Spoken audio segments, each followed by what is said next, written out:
বউ বাচ্চাও দিয়া দেয়, তারপরেও তার জুয়ার নেশা যাবে না।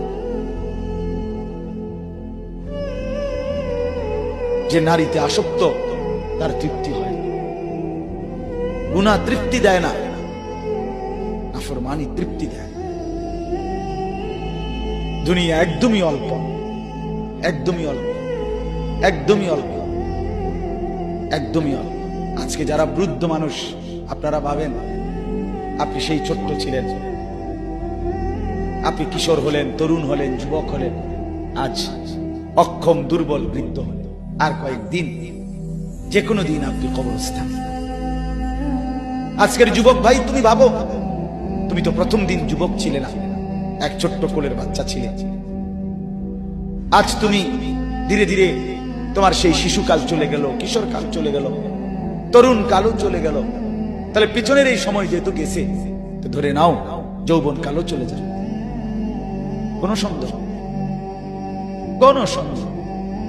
বন্ধু আমার, নষ্ট হইও না, নষ্ট হইও না। জীবন বড় দামি, সময় বড় দামি, হায়াত বড়ই দামি। এত সুন্দর যৌবন নষ্ট করে দিও না।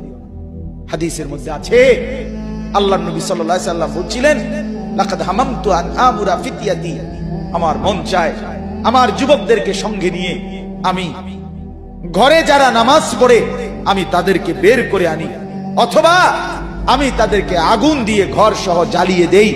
নবীজির হাদিস এটা।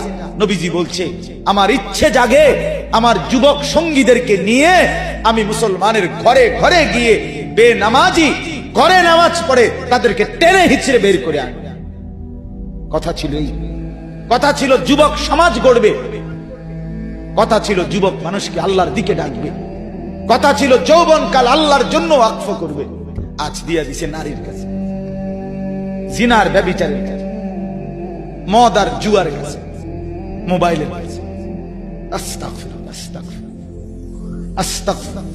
এক নারী এত দরকার, এক মেয়ে এত দরকার যে দুনিয়া ভুলতে হবে, আখিরাত ভুলে যেতে হবে, সমাজ ভুলে যেতে হবে। এক নারীর মধ্যে এতটা কি হয়ে গেল যে এটার পিছনে সারাক্ষণ সময় দিতে হবে। এটা কি এমন আশ্চর্য বস্তু? নারী আর পুরুষের, স্বামী আর স্ত্রীর মিলনেই তো পৃথিবীর সেই আদম হাওয়া থেকে এই পর্যন্ত মানুষের ধারাবাহিকতা। এটা তো একটা স্বাভাবিক প্রক্রিয়া। হাজারো কোটি মানুষ পৃথিবীতে স্বামী আর স্ত্রীর পবিত্র বন্ধন হইছে, তো সেটা তুমি একটু অপেক্ষা করলে তোমার জীবনও আসবে। কথা বলেন না কেন?